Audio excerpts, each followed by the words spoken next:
हरे कृष्णा राधे राधे। आपका स्वागत है आपके अपने चैनल राधा कृष्ण लीला में। आप सभी श्रोताओं का दिन शुभ और मंगलमय हो, इसी मंगल कामना के साथ आज की कथा का शुभारंभ करते हैं। एक समय स्वर्गलोक में सबसे बड़ा कौन के प्रश्न पर 9 ग्रहों में वाद विवाद हो गया। विवाद इतना बड़ा कि परस्पर भयंकर युद्ध की स्थिति बन गई। निर्णय के लिए सभी देवता देवराज इंद्र के पास पहुंचे और बोले, हे देवराज, आपको निर्णय करना होगा कि हम में से सबसे बड़ा कौन है। देवताओं का प्रश्न सुनकर देवराज इंद्र उलझन में पड़ गए। इंद्र बोले, मैं इस प्रश्न का उत्तर देने में असमर्थ हूँ। हम सभी पृथ्वी लोक में उज्जैनी नगरी में राजा विक्रमादित्य के पास चलते हैं। देवराज इंद्र सहित सभी ग्रह देवता उज्जैनी नगरी पहुंचे। महल में पहुंचकर जब देवताओं ने उनसे अपना प्रश्न पूछा तो राजा विक्रमादित्य भी कुछ देर के लिए परेशान हो उठे, क्योंकि सभी देवता अपनी अपनी शक्तियों के कारण महान थे। किसी को भी छोटा या बड़ा कह देने से उनके क्रोध के प्रकोप से भयंकर हानि पहुंच सकती थी। अचानक राजा विक्रमादित्य को एक उपाय सूझा और उन्होंने विभिन्न धातुओं स्वर्ण, रजत, कांसा, ताम्र, सीसा, रागा, जस्ता, अब्रक व लोहे के 9 आसन बनवाए। धातुओं के गुणों के अनुसार सभी आसनों को एक दूसरे के पीछे रखवाकर उन्होंने देवताओं को अपने अपने सिंहासन पर बैठने को कहा। देवताओं के बैठने के बाद राजा विक्रमादित्य ने कहा, आपका निर्णय तो स्वयं हो गया। जो सबसे पहले सिंहासन पर विराजमान है वही सबसे बड़ा है। राजा विक्रमादित्य के निर्णय के अनुसार शनि देवता ने सबसे पीछे आसन पर बैठने के कारण अपने को छोटा जानकर क्रोधित होकर कहा, राजा विक्रमादित्य, तुमने मुझसे सबसे पीछे बिठाकर मेरा अपमान किया। तुम मेरी शक्तियों से परिचित नहीं हो, मैं तुम्हारा सर्वनाश कर दूंगा। शनि ने कहा, सूर्य एक राशि पर 1 महीने, चंद्रमा 2.25 दिन, मंगल 1.5 महीने, बुध और शुक्र 1 महीने, बृहस्पति 13 महीने रहते हैं, लेकिन मैं किसी राशि पर 7.5 वर्ष 7.5 तक रहता हूँ। बड़े बड़े देवताओं को मैंने अपने प्रकोप से पीड़ित किया है। राम को 7.5 के कारण ही वन में जाकर रहना पड़ा और रावण को 7.5 के कारण ही युद्ध में मृत्यु का शिकार बनना पड़ा। राजा, अब तू भी मेरे प्रकोप से नहीं बच सकेगा। इसके बाद अन्य ग्रह के देवता तो प्रसन्नता के साथ चले गए, परंतु शनिदेव बड़े क्रोध के साथ वहां से विदा हुए। राजा विक्रमादित्य पहले की तरह ही न्याय करते रहे। उनके राज्य में सभी स्त्री पुरुष बहुत आनंद से जीवन यापन कर रहे थे। कुछ दिन में ऐसे ही बीत गए। उधर शनिदेव अपने अपमान को भूले नहीं थे। विक्रमादित्य से बदला लेने के लिए एक दिन शनिदेव ने घोड़े के व्यापारी का रूप धारण किया और बहुत से घोड़ों के साथ उज्जैनी नगरी पहुंचे।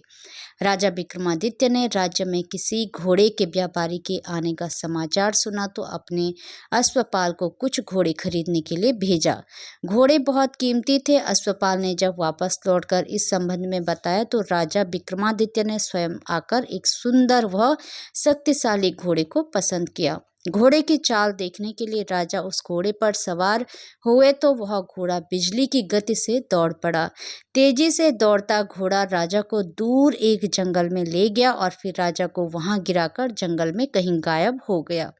राजा अपने नगर को लौटने के लिए जंगल में भटकने लगा, लेकिन उन्हें लौटने का कोई भी रास्ता नहीं मिला। राजा को भूख प्यास लगाई। बहुत घूमने पर उसे एक चरवाहा मिला। राजा ने उससे पानी मांगा। पानी पीकर राजा ने उस चरवाहे को अपनी अंगूठी दे दी। फिर उससे रास्ता पूछकर वह जंगल से निकलकर पास के नगर में पहुंचा।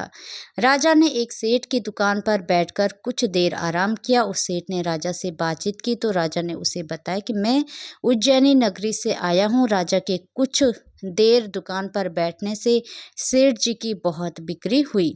सेठ ने राजा को बहुत भाग्यवान समझा और खुश होकर उसे अपने घर भोजन के लिए ले गया। सेठ के घर में सोने का एक हार खूंटी पर लटका हुआ था। राजा को उस कमरे में छोड़कर सेठ कुछ देर के लिए बाहर गया। तभी एक आश्चर्यजनक घटना घटी। राजा के देखते देखते सोने के उस हार को खूंटी निकल गई। सेठ ने कमरे में लौटकर हार को गायब देखा तो चोरी का संदेह राजा पर ही किया, क्योंकि उस कमरे में राजा ही अकेला बैठा था। सेठ ने अपने नौकरों से कहा कि इस परदेसी को रस्सियों से बांधकर नगर के राजा के पास ले चलो। राजा ने विक्रमादित्य से हार के बारे में पूछा तो उसने बताया कि उसके देखते ही देखते खूंटी ने हार को निगल लिया था। इस पर राजा ने क्रोधित होकर चोरी करने के अपराध में विक्रमादित्य के हाथ पांव काटने का आदेश दे दिया। राजा विक्रमादित्य के हाथ पांव काटकर उसे नगर की सड़क पर छोड़ दिया गया। कुछ दिन बाद एक तेली उसे उठाकर अपने घर ले गया और उसे अपने कोहलू पर बिठा दिया। राजा आवाज देकर बैलों को हाँकता रहता। इस तरह तेली का बैल चलता रहा और राजा को भोजन मिलता रहा। शनि के प्रकोप की 7.5 पूरे होने पर वर्षा ऋतु प्रारंभ हुई। राजा विक्रमादित्य एक रात मेघमल्लार गा रहा था कि तभी नगर के राजा की लड़की राजकुमारी मोहिनी रथ पर सवार उस तेली के घर के पास से गुजरी। उसने मेघमल्लार सुना तो उसे बहुत अच्छा लगा और दासी को भेजकर गाने वाले को बुला लाने को कहा। दासी ने लौटकर राजकुमारी को अपंग राजा के बारे में सब कुछ बता दिया। राजकुमारी उसके मेघमल्लार से बहुत मोहित हुई। अंत उसने सब कुछ जानकर भी अपंग राजा से विवाह करने का निश्चय कर लिया। राजकुमारी ने अपने माता पिता से जब यह बात कही तो वे हैरान रह गए। रानी ने मोहिनी को समझाया, बेटी, तेरे भाग्य में तो किसी राजा की रानी होना लिखा है, फिर तू उस अपंग से विवाह करके अपने पांव पर कुल्हाड़ी क्यों मार रही है। राजकुमारी ने अपनी जिद नहीं छोड़ी। अपनी जिद पूरी कराने के लिए उसने भोजन करना छोड़ दिया और प्राण त्याग देने का निश्चय कर लिया। आखिर राजा रानी को विवश होकर अपंग विक्रमादित्य से राजकुमारी का विवाह करना पड़ा। विवाह के बाद राजा विक्रमादित्य और राजकुमारी तेली के घर में रहने लगे। उसी रात स्वप्न में शनिदेव ने राजा से कहा, राजा, तुमने मेरा प्रकोप देख लिया। मैंने तुम्हें अपने अपमान का दंड दिया है। राजा ने शनिदेव से क्षमा करने को कहा और प्रार्थना की, हे शनिदेव, आपने जितना दुख मुझे दिया है अन्य किसी को ना देना। शनिदेव ने कुछ सोचकर कहा, राजा, मैं तुम्हारी प्रार्थना स्वीकार करता हूँ। जो कोई स्त्री पुरुष मेरी पूजा करेगा, शनिवार को व्रत करके मेरी व्रत कथा सुनेगा, उस पर मेरी अनुकंपा बनी रहेगी। प्रातःकाल राजा विक्रमादित्य की नींद खुली तो अपने हाथ पांव देखकर राजा को बहुत खुशी हुई। उसने मन ही मन शनिदेव को प्रणाम किया। राजकुमारी भी राजा के हाथ पांव सही सलामत देखकर आश्चर्य में डूब गई। तब राजा विक्रमादित्य ने अपना परिचय देते हुए शनिदेव के प्रकोप की सारी कहानी सुनाई। सेठ को जब इस बात का पता चला तो दौड़ता हुआ तेली के घर पहुंचा और राजा के चरणों में गिरकर क्षमा मांगने लगा। राजा ने उसे क्षमा कर दिया, क्योंकि यह सब तो शनिदेव के प्रकोप के कारण हुआ था। सेठ राजा को अपने घर ले गया और उसे भोजन कराया। भोजन करते समय वहां एक आश्चर्यजनक घटना घटी। सबके देखते देखते उस खूंटी ने हार उगल दिया। सेठ जी ने अपनी बेटी का विवाह भी राजा के साथ कर दिया और बहुत से स्वर्ण आभूषण, धन आदि देकर राजा को विदा किया। राजा विक्रमादित्य राजकुमारी मोहिनी और सेठ की बेटी के साथ उज्जैनी पहुंचे तो नगरवासियों ने हर्ष से उनका स्वागत किया। अगले दिन राजा विक्रमादित्य ने पूरे राज्य में घोषणा कराई कि शनिदेव सब देवों में सर्वश्रेष्ठ हैं। प्रत्येक स्त्री पुरुष शनिवार को उनका व्रत करे और व्रत कथा अवश्य सुने। राजा विक्रमादित्य की घोषणा से शनिदेव बहुत प्रसन्न हुए।